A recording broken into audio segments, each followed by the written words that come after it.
Assalamualaikum warahmatullahi wabarakatuh. Selamat datang di channel matematika.com. Untuk pembelajaran kali ini saya akan menjelaskan tentang peluang. Tentunya adik-adik semua sering mendengar kata peluang itu sendiri ya. Kata peluang biasanya digunakan ketika apa yang kita usahakan akan menghasilkan sebuah hasil gitu ya. Itulah yang dinamakan peluang. Ada peluang usaha, kemudian di dalam sepak bola juga ada ya, wah itu peluang yang tepat untuk menendang bola ke dalam gawang begitu. Nah, jadi istilah peluang ini biasanya diartikan sebagai kemungkinan.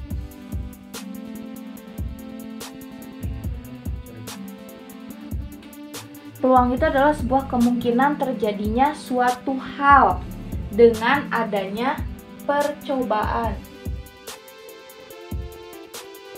Jadi kita melakukan berbagai usaha, berbagai percobaan, sehingga akan menghasilkan sebuah kemungkinan akan tercapainya atau kemungkinan akan gagalnya. Dan itulah yang dinamakan peluang. Jadi peluang itu sebuah kemungkinan yang diperoleh dengan adanya percobaan atau usaha ya.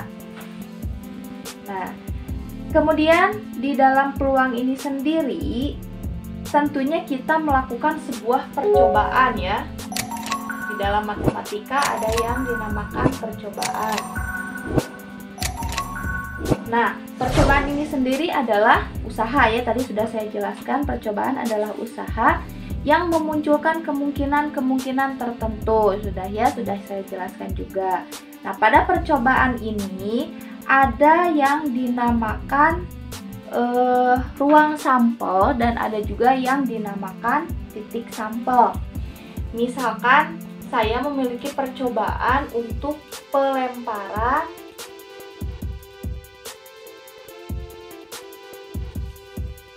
satu buah dadu.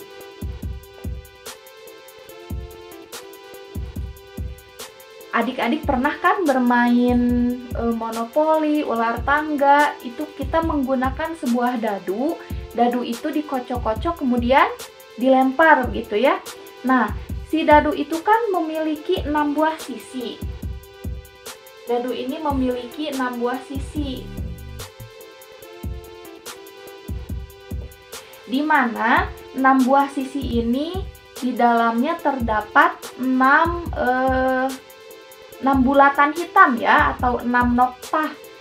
Jadi di sini ada noktah 1, 2, 3, 4, 5, dan 6. Nah, dari pelemparan satu buah dadu ini, untuk istilah memiliki 6 buah sisi, itu kita namakan sebagai ruang sampel.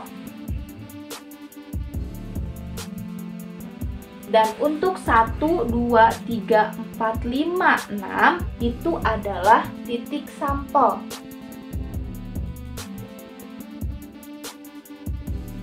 Nah, di sini sudah terbayang ya, di dalam sebuah percobaan ada yang dinamakan ruang sampel dan ada pula yang dinamakan dengan titik sampel. Nah, sekarang kita coba ulas atau kita kupas ya, kita kupas apa sih itu ruang sampel dan apa titik sampel. Yang pertama kita bahas dulu ruang sampel. Ruang sampel di dalam peluang itu biasanya disimbolkan dengan S ya. Nah, di sini dari pelemparan satu buah dadu, ruang sampelnya adalah 6 buah sisi. Nah, maka dapat kita uraikan bahwa ruang sampel itu adalah himpunan semua hasil yang mungkin terjadi. Adalah semua hasil yang mungkin terjadi. Ini untuk ruang sampel. Jadi dari pelemparan satu buah dadu kan himpunan dari semua hasil yang mungkin terjadinya itu adalah 6 buah sisi. Dan di dalam peluang juga untuk jumlah ruang sampel dan jumlah ruang sampel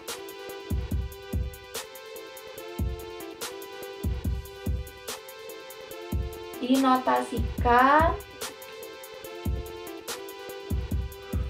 dengan N dalam kurung S itu ya.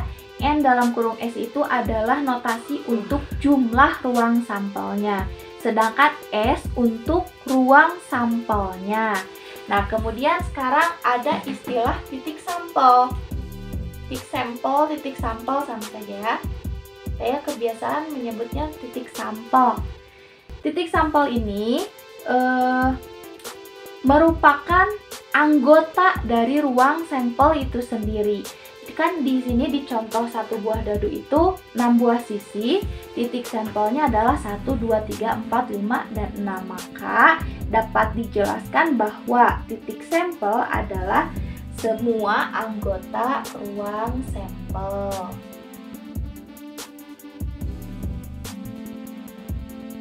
Semua anggota ruang sampel.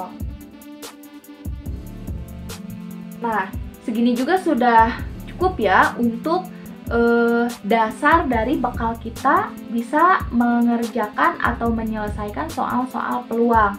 Yang penting kita tahu dulu apa itu ruang sampel dan apa itu titik sampel. Nah, kemudian ini saya hapus dulu ya. Dalam menentukan ruang sampel, tentunya kita harus memiliki cara. Bagaimana sih cara kita menentukan ruang sampel? Maka di sini saya akan jelaskan cara menentukan ruang sampel.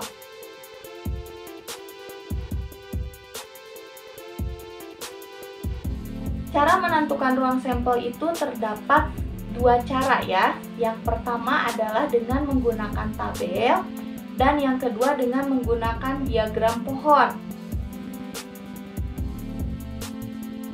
Nah, bagaimana sih cara kita menentukan ruang sampel dengan tabel dan diagram pohon? Contohnya di sini saya punya pelemparan 2 buah dadu ya. Contoh pada pelemparan 2 buah dadu. Jadi kalau hanya 1 buah dadu gampang saja. Dadu itu kan ada 1, 2, 3, 4, 5, 6. Oh, jangan dadu lah, yang lebih mudah saja ya. 2 koin saja. Di sini saya akan mengambil contoh untuk menentukan ruang sampel dengan menggunakan koin, 2 buah koin. Kenapa harus 2 buah koin? Karena kalau hanya 1 buah gampang saja. Di dalam koin itu kan ada sisi gambar dan sisi angka. Jadi ruang sampelnya adalah gambar dan angka. Ada 2 ya jumlah ruang sampelnya.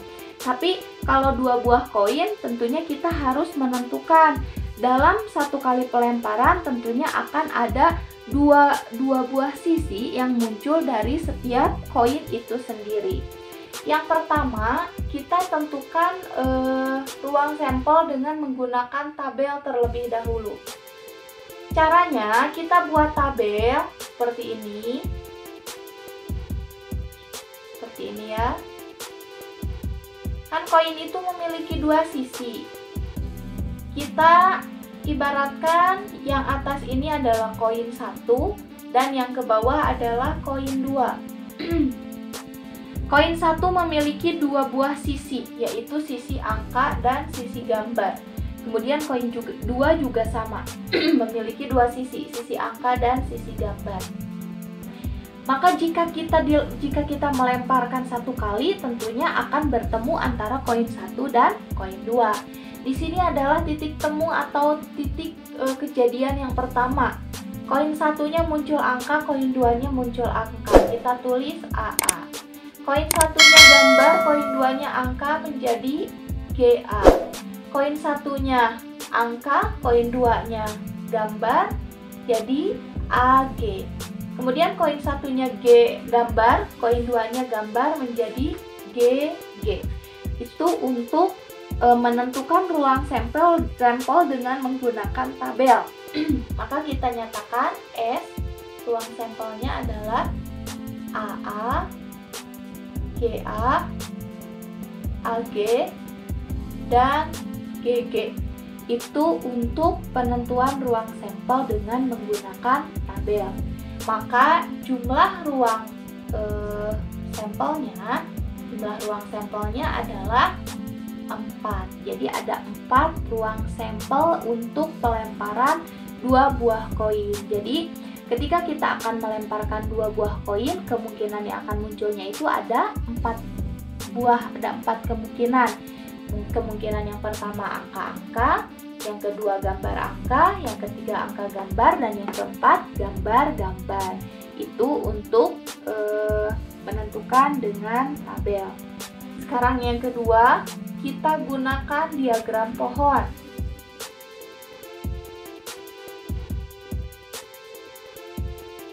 Untuk menggunakan diagram pohon, kita tulis di atas dulu koin 1 dan di sini koin 2. Koin satunya adalah angka, gambar.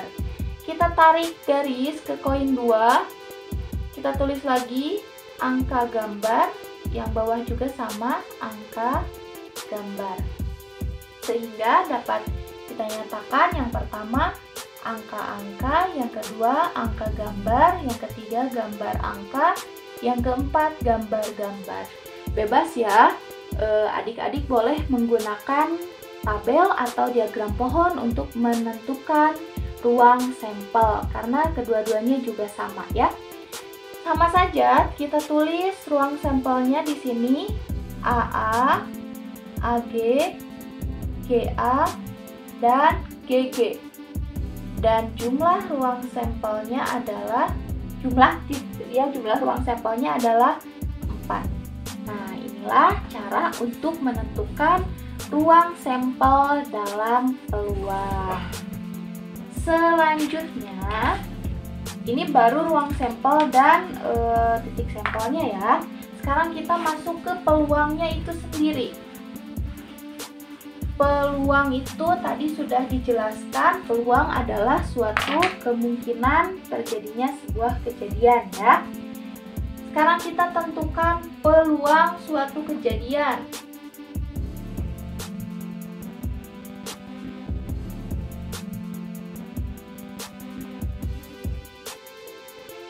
Peluang itu adalah perbandingan antara banyaknya kejadian yang diamati dengan banyaknya kejadian yang mungkin ya. Adalah perbandingan banyaknya kejadian yang diamati dengan semua kejadian yang mungkin.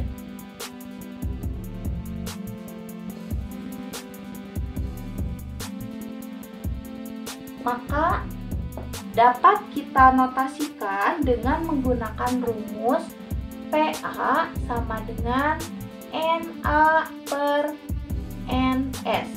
Ini rumus untuk menentukan peluang. PA itu sendiri adalah peluang untuk kejadian A, peluang kejadian A, kemudian NA itu adalah banyaknya kejadian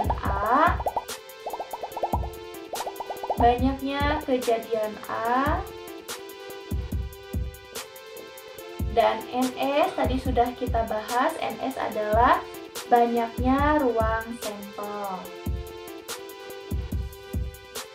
Nah, gitu ya.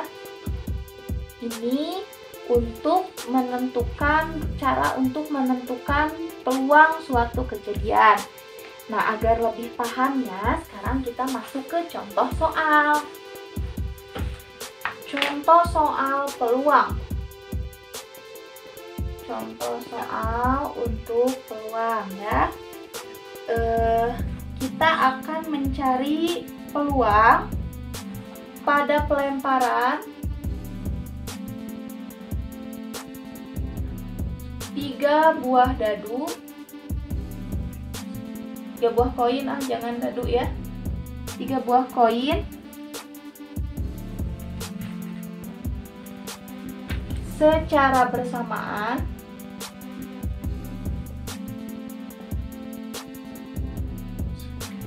tentukan peluang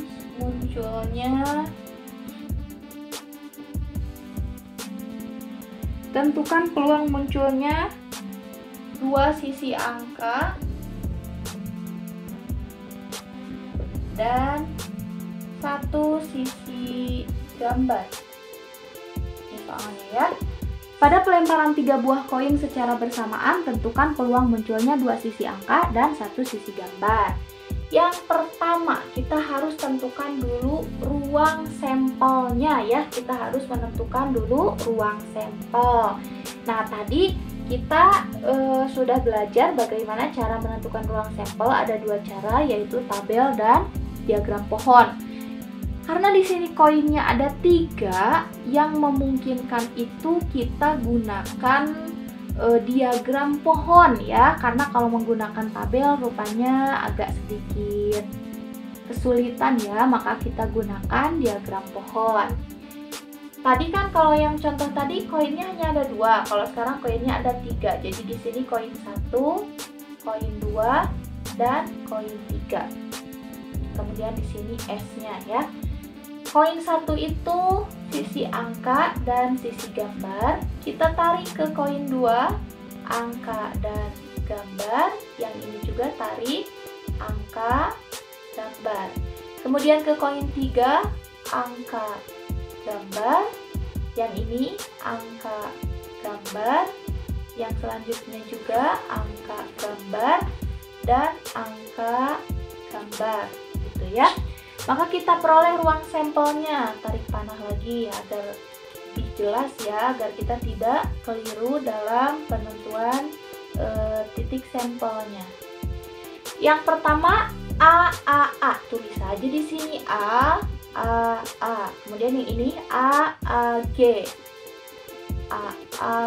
Yang ini G. Kemudian yang ini G. Selanjutnya ini GAA, selanjutnya GAG, yang ini sini ya GGA, dan yang terakhir GGG. Itu untuk ruang sampelnya. Nah, sekarang kita kerjakan di sebelah sini saja ya.